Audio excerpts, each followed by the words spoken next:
This video is powered by the pros at Pascal Air Plumbing and Electric. Arkansas owned, Arkansas operated. GoPascal.com. And we'll talk with Brett Dolan. Of course, Brett, you know him on SEC Plus, ESPN Plus, calling all sorts of Razorback events.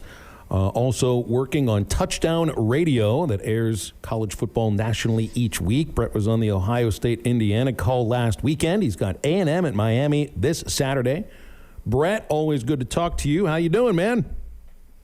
Hey, it's great to be with you guys. It feels a little different now, doesn't it? We're into September. We're into football season. This is a fun time of the year. Yeah, and you and I are standing next to each other at Baum-Walker Stadium talking about baseball, which is usually the thing we'll kick around. What did you feel from Ohio State at Indiana? Was it a little bit of an underwhelming performance by the Buckeyes, or just kind of a week one get to know you? I think it could be both. I was underwhelmed a bit, and I don't know if Kyle McCord will be as prolific as C.J. Stroud or Justin Fields or Dwayne Haskins, his three predecessors who found their way to the NFL. I mean, Ohio State has 16 returning starters. They've got better wide receivers than several NFL teams have, but they could only put 23 points on the board last week. So I'm curious, Ohio State's one of those crazy places. You're winning 11 games and the fans are upset with you. So they need to find a way to beat Michigan, and they've got a lot of time to figure that out. But they're on a collision course late in the year. But they did not look terribly good last weekend. Because everybody's supposed to be C.J. Stroud or Justin Fields right out of the gate, right? Doesn't quite work that way. What did you see from McCord that he might be able to improve upon? Well, he's kind of a pocket guy. He's not going to scramble and run. I thought that's the one thing that C.J. Stroud was able to do a little bit with. The one thing is that McCord was a 3-year high school teammate with Marvin Harrison Jr. They won 3 state high school football championships. That should be a pretty good guy to lean on, but Harrison had 18 yards worth of catches the other day, and I thought that was unusual. This guy, I thought, and maybe this is crazy, I thought he could be a legitimate top 3 or top 4 Heisman contender in a year where Georgia and Alabama don't have experienced quarterbacks, and some of the most experienced quarterbacks play out west where we don't get to see them. That did not look like a Heisman game. Now, you'd expect somebody else to step up, Babuka, whatever, that's 3 incredible running backs that I think most teams would like to have. It was just lacking. And maybe that was done by design, week 1, conference game, just get out of there with a win. But he needs to be a little quicker, I think, in his decision-making and certainly kind of spread the field if his first option isn't available. Brett, hey man, Matt Jones here. Did you get a chance to see Travis Hunter and Coach Prime and the Colorado Buffaloes, and kind of what do you think the realistic expectations is for Travis Hunter and this Colorado team? Well, it's crazy, isn't it? I mean, I think everybody was watching that with a great deal of curiosity. And listen, there's some people that really want to see Prime have success right away, and there are others that probably don't. And I think some of the traditional old school teams are probably a little bit curious with Colorado. If it's that easy where you can come in and take over a 1-win team and flush 70 guys and hit the transfer portal and be immediately relevant, why won't other schools try and do the same thing? Last week I had Indiana. They had 30 transfers. I've got Miami this week. They've got 20-some transfers. So clearly it's the way that you go about and kind of build. But, I think the exciting part for me is when non-football programs become relevant. We saw it for about 3 weeks last year with Kansas when they were hosting game day, and all of a sudden they look like maybe they want to be in the conversation. Colorado's going to be intriguing, and when they move to the Big 12, when they lose, of course, Texas and Oklahoma, that's going to be a fun program to watch. I don't know what the staying power is, but obviously the kid probably at quarterback was a little better than I thought. Does his celebrity have much to do with it? I mean, independent of his coaching ability, and I think it's obvious he can coach. He coached well in high school. He coached really well at Jackson State, and it looks to me like he's got all this entire Colorado football team believing in him and themselves. But, in order to do what he's done, you got to blow the whole thing up. That's the thing. It's like you're not going to have too many programs on an annual basis that I think are blowing the entire thing up. At Colorado, it made sense. Like at a place at Northwestern, who knows what's going to go on there? You can't blow it up because are there really going to be that many good football players that have the academics to make it into a place like Northwestern, right? But doesn't his celebrity have a little bit to do with this? It could, but I think it used to be, and I say the old days, like 3 years ago, when somebody would take over a program, we would think, can they recruit, can they coach? right now, I think the big aspects, can you evaluate and can you motivate? Because if you can evaluate and you can hit on some kids in the portal, and then you can motivate to get them on the same page, you are maybe a step ahead of others. And the one thing I thought Lane Kiffin said at SEC Media Days that kind of struck me, and I kind of sat back and thought about it. Someone said to him, what do you have to do now as a coach that you didn't have to do 5 years ago? And he said, you have to understand that your culture is not going to be as good as you want it, and it's not going to be as good as it used to be. And I thought, that makes sense, right? I mean, it can't be when you're bringing in kids. But if you're gonna go that route, can you evaluate to get the right talent? Can you motivate to get them successful early? And I guess Prime would probably be a guy that might be able to do both of those. Speaking of a lot of talent, the game you got this week, that A&M Miami game with A&M just kind of not getting it done last year. Have you looked at this? How do you see this game going? I'm interested, Matt, and I'll be curious when we're a couple of weeks down the road what you think of Connor Wigman of A&M as their starter. He threw 5 touchdown passes, got a little gunslinger to him, obviously beat out Max Johnson, who had started some games for them.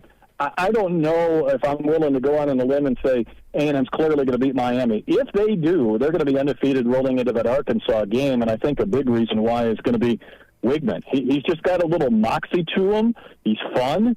His receivers are, I don't know if he has first-round or NFL draft picks in that receiving core, but he's got 4 or 5 good ones.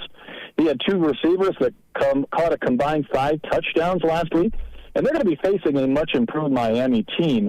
I saw them last year against Florida State, and they were not good. They have improved a little bit, and I don't really know after 1 week if I could evaluate either of these 2 teams. I hope at the end of this week I do.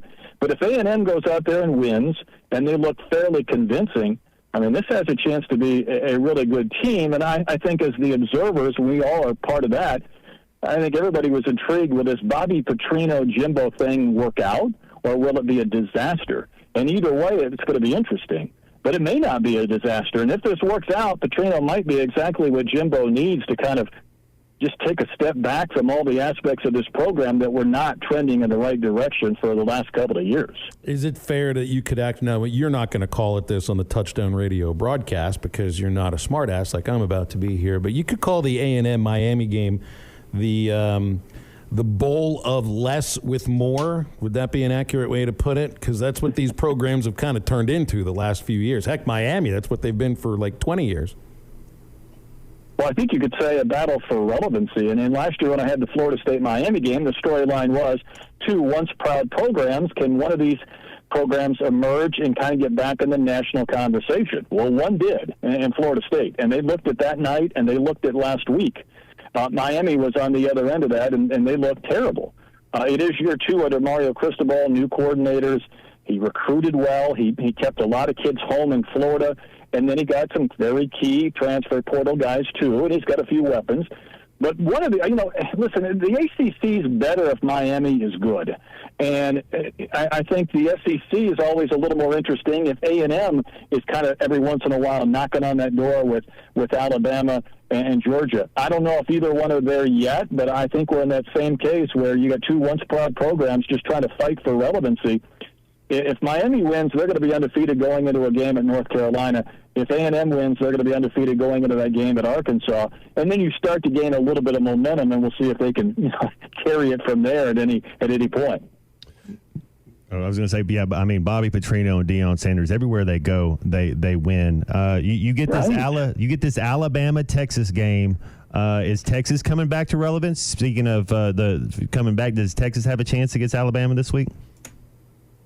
Great question. It's going to be the game we're all glued to, I know, on Saturday night. I was curious to see what the quarterback situation was going to look like from Alabama last week.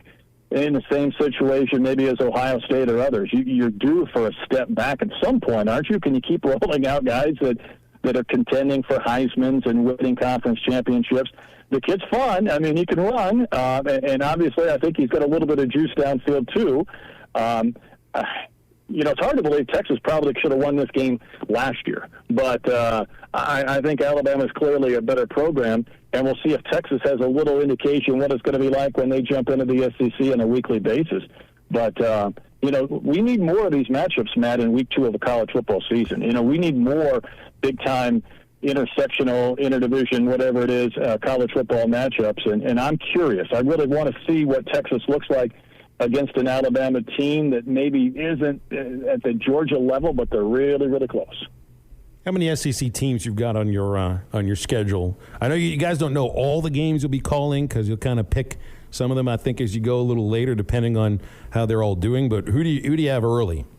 Yeah, well, I've got Auburn, Georgia at the end of September. I've got LSU and Mizzou the first week in October. We wrap with the Iron Bowl at Auburn. We've got a few. We try and hit a few Big Ten stops too. We try and get to Columbus and Ann Arbor, but I don't have all of my October or November yet. But we'll see Alabama, Georgia, A&M all in the first couple of months. I know you haven't maybe done too much research into it though, but end of the month, you give Auburn even a fighting chance hosting Georgia? I mean, it's a lot of people are expecting some kind of big turnaround in Hugh Freeze's first year. Just taking Georgia, to the gun in a close game would feel like at least a moral victory for him. Yeah, I say from a talent standpoint, no, Phil, but I've called that game a couple of times. And people forget, Auburn hates Georgia as much as they hate Alabama. I mean, you talk about two rivalries. They're located in a similar region where there's a lot of people that hate Georgia just as much, if not Alabama, and that rivalry means something to them. And I think that seeps down into the kids because it has to. It has that feel that and that's why I think Auburn's had so much chaos and turmoil. The two teams that you compare yourself to are winning national championships in Georgia and Alabama, and you reach on coaches and you fire coaches, and you're constantly kind of chasing that rabbit. But I give them a little chance because I've seen it before. I don't want to overreact too much, but I'm a fan of Travis Hunter and Florida State and how they looked against LSU. Should I believe in Florida State? Are they for real? I think so. And again, I'm just going on what I saw. I saw them twice last year, Matt. I saw them against Miami at Hard Rock, and I saw them at the end of the year against Anthony Richardson at home against Florida. And it had the feel of a program that was turning, and it had the feel of a program that's starting to generate some talent. So I'm on board with Florida State right now. I think I was excited to see what they did in the second half. It's hard to go into halftime and feel like you probably could have been down 10 or 14 points and then absolutely steamroll a pretty good LSU team. But, boy, they did, and they got some style points along the way Monday night. You got such an interesting gig with Touchdown Radio, Brett, because, I mean, you're going to some really cool spots for games. Miami might be cool if they were any good, but apparently they're doing buy one, get one tickets for this game with the Georgia Tech game in a couple of weeks. But, Penn State against Iowa, you get the old-fashioned hate with Georgia and Auburn. Or that's the oldest rivalry in the South. Big stadiums, big crowds. And sitting next to former Heisman Trophy winner, too. It's a good gig, man. Yeah, I love it. I do. And I always enjoy going to a few places I haven't been for whatever reason. I've never done a game at Ole Miss, and that'll be next week with Georgia Tech at Ole Miss. So I'm looking forward to it. Night game, Grove. It is fun. I do joke with my D1 buddies, Phil, that, those that call games for teams, they do get home games. And when they do have road games, they get charters. I don't either. So, we're traveling every week, but we make the best of it. We eat well on Friday nights at a steakhouse, and we enjoy seeing different conferences and whatnot every Saturday. So I'm lucky to be able to do it. But don't be afraid to make that 4-hour drive instead of making sure you get your airline points. I know you learned a lesson on that last spring. Hey, yeah, I texted you about this earlier. Yesterday, we've learned a couple of football terms and tossed around a couple of baseball terms that I'm not sure if everybody knew about. I learned Oski a couple of days ago. We got dummy for football yesterday. Baseball, I threw in vulture. Sunday Hop came on the text line. I don't think we mentioned Uncle Charlie, but that's one of my favorite ones. What's a baseball term that's sort of under the radar that you like to throw in every once in a while? All right, I've got two of them. Do you want me to give them both to you and you pick, or do you want me to make that decision on my own? Go both of them, man. We can do two. It's okay. 3-hour show. All right, okay. Compared to Uncle Charlie, this is a way back term, a yacker for a curveball, right? If you had a good yacker, you had a good breaking ball, a good curveball. And the one I kind of use that I don't think we employ enough because of the way the game has changed. How about calling somebody a Judy? Ooh, a punch and Judy hitter, right? Punch and Judy? Yeah, you can throw out the punch part of it. Why are we punching Judy? You can just be Judy hitter, right? You probably remember a minor league manager, you have a new player coming in and you say, well, what is he like? And he turns to you and say, he's a Judy.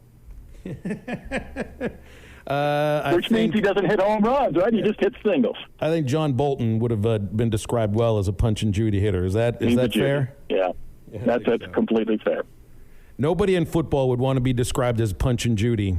Matt, I'm pretty sure about that. They like the punch part, not the Judy part. BetOnline is your #1 source for all your betting needs. Get the latest odds, lines, and matchup reports for baseball, boxing, golf, and more. BetOnline continues to be the fastest and easiest way to place your wagers, including live betting and your favorite casino and card games available to play right from your phone. Head to the website or use your mobile device to sign up today and get in on the action. Remember to use our promo code BELIEVE, that's BLEAV, for your 50% welcome bonus on your first deposit. Bet online, where the game starts.